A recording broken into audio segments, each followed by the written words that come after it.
tudo bom?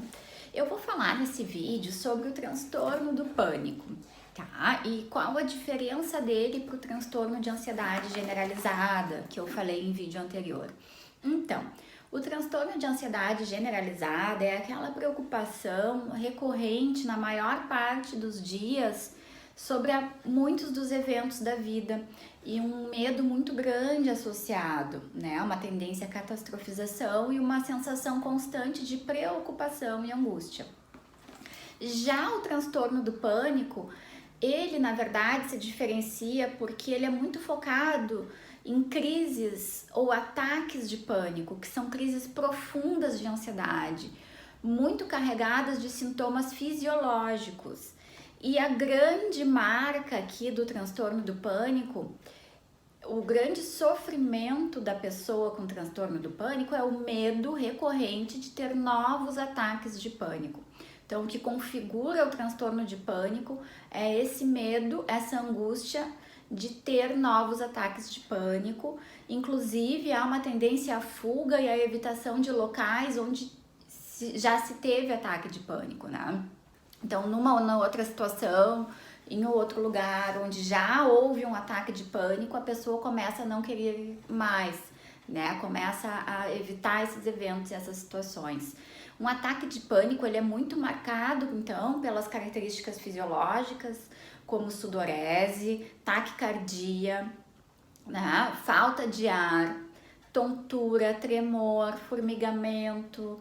São sensações físicas muito intensas, tanto é que algumas pessoas acreditam pela intensidade dos sintomas que isso se deve a alguma questão cardíaca e vão realmente ao pronto-socorro, vão se dirigir ao pronto atendimento médico, quando lá muitas vezes se descobre que estão experienciando um transtorno do pânico, um ataque do pânico.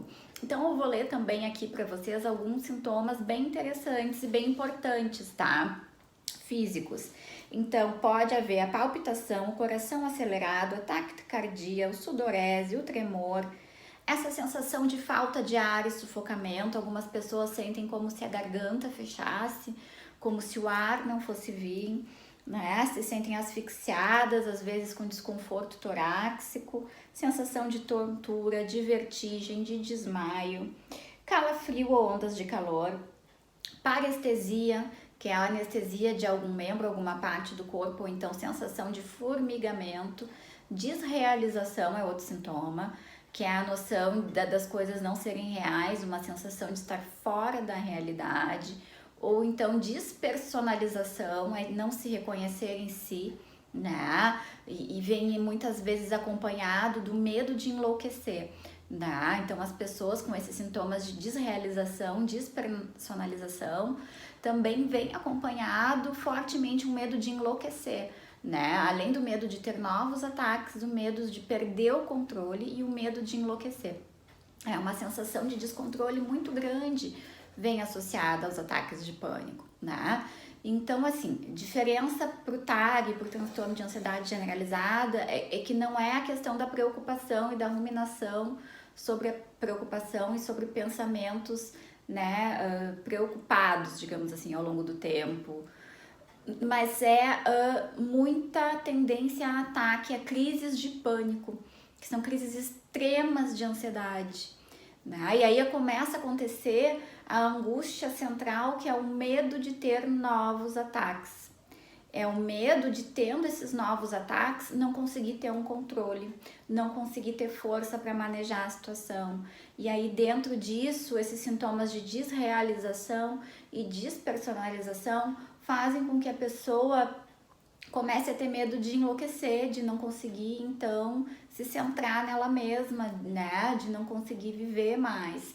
E isso traz uma angústia e um medo muito grande, tá? Então, assim, primeira coisa, não é a fuga e a evitação dos eventos, dos locais, das situações, só exacerba os sintomas, né? Ao invés de ajudar. O mais difícil no transtorno do pânico é que tem que haver um enfrentamento dessas situações para que se consiga melhorar. Muitas vezes, para além da psicoterapia, vai precisar também de um acompanhamento médico.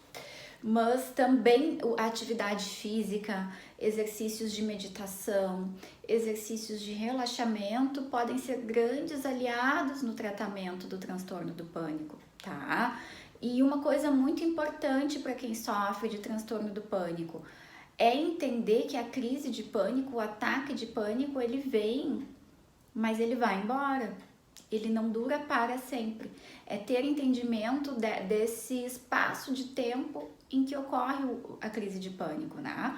Como se a gente pudesse entender a ansiedade como uma curva, que eu parto de um estado zero ansiedade e no alto dessa curva pode estar acontecendo o ataque, né? A crise de pânico. Ela vai durar um tempo, né? Ela vai durar um tempo determinado e a tendência natural é que essa curva caia e volte ao estado normal, tá? Lembrando, não existe um estado de zero ansiedade na vida de ninguém, a gente sempre tem uma ansiedade mínima, né? Não é uma linha reta, mas é uma ansiedade mínima, porque a ansiedade tem um fator protetivo, né? Da gente ter cuidado, da gente olhar para os lados ao atravessar a rua, da gente antever uma prova, uma reunião, um compromisso e se preparar para isso. O problema é quando ela foge de controle ou fica em um nível que não é funcional, né, prejudicando a vida do indivíduo e gerando essa série de sintomas, tanto psicológicos como físicos, né, muitas vezes confundidos com algum adoecimento físico. Tá? Então, por isso que é muito importante entender, a gente nunca vai estar num estado zero de ansiedade, mas o saudável é que se tenha níveis mínimos e funcionais de ansiedade. Quando a pessoa tem uma crise ou um ataque de pânico, esses níveis sobem muito, tá? Mas é de se lembrar durante as crises, durante os ataques de pânico, e até dá para se construir um cartãozinho de enfrentamento para isso, né? É um cartãozinho que tu pode carregar sempre contigo ou tirar uma foto dele para ter no celular com o desenho dessa curva, né? E com alguma frase, algum lembrete de que isso é um estado, é uma crise e é um estado, não é um contínuo. Ela tem início, meio e fim, né? Então ela vai passar, né? A despersonalização e a desrealização são sintomas do pânico, tá?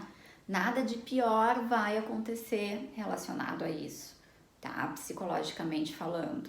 Então a gente pensando nisso, tá? É o pânico, não é outra coisa, é uma crise. A gente lembra da curva, né? Lembra que essa curva sobe, assim como uma onda, mas ela passa.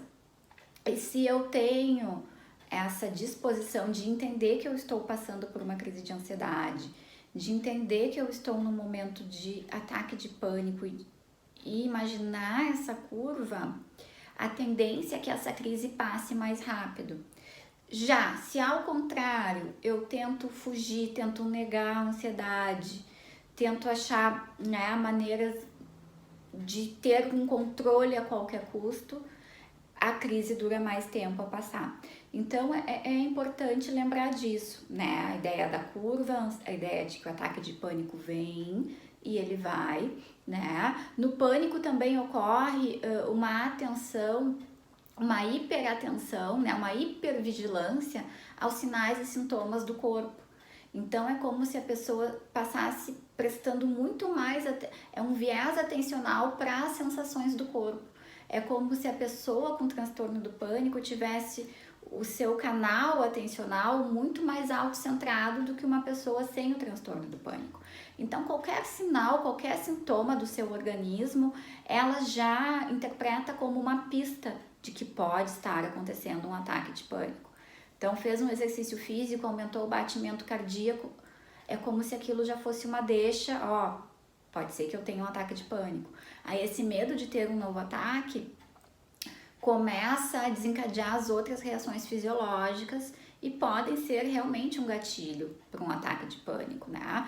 Porque as pessoas com transtorno do pânico, então, estão com essa atenção muito autocentrada, muito vigilante para os barulhos do corpo, para os movimentos do corpo, para os sinais que o corpo emite. e que muitas vezes são sinais e barulhos normais, não é? Do coração, da frequência cardíaca, que se alteram ao longo do dia, conforme o exercício, enfim. Só que no transtorno do pânico, isso então é bem marcado, né? Essa atenção exagerada, essa hipermaximização e esse medo de novos ataques. Tá, então é muito importante entender que isso faz parte do quadro do transtorno do pânico, tá? Para poder entender como agir, né? Como enfrentar essa demanda. É muito comum o transtorno do pânico acontecer, ser gatilhado, se manifestar em períodos decisivos da vida dos indivíduos, né? Em final de faculdade, início da vida adulta, véspera de alguma coisa muito importante, ou após um estressor muito grande, um trauma, uma perda, ou sobre momentos de estresse, né, agudo, muito intenso, também pode acontecer, tá?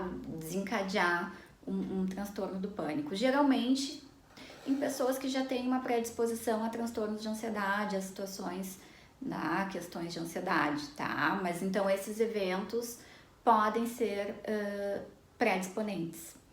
Tá, então isso é para esse vídeo, né? A ideia foi poder dar um entendimento do que é o transtorno do pânico. Entendendo que para lidar com o pânico, primeiro a gente precisa entender que a aceitação é um fator-chave. Tá? Aceitar que isso está acontecendo, entender o que é isso, entender que a crise do pânico ela vem e ela passa, né? Lembrar que você já sobreviveu a outras crises de pânico e nada de pior aconteceu. Isso é outro pensamento importante, tá? Construção de cartões de enfrentamento, né? Frases de segurança, imagens para ler nos momentos de crise, para olhar nos momentos de crise e lembrar de como poder ter um enfrentamento, tá? A essas situações. Também meditação, como eu já falei, treinos respiratórios, exercícios físicos, tudo são coisas bem positivas para quem está passando pelo transtorno do pânico, tá? Então eu tô programando também outros vídeos em que eu vou trazer algumas técnicas mais específicas, tanto para o transtorno do pânico, também podem ser bem úteis para o TAG, certo? Até lá!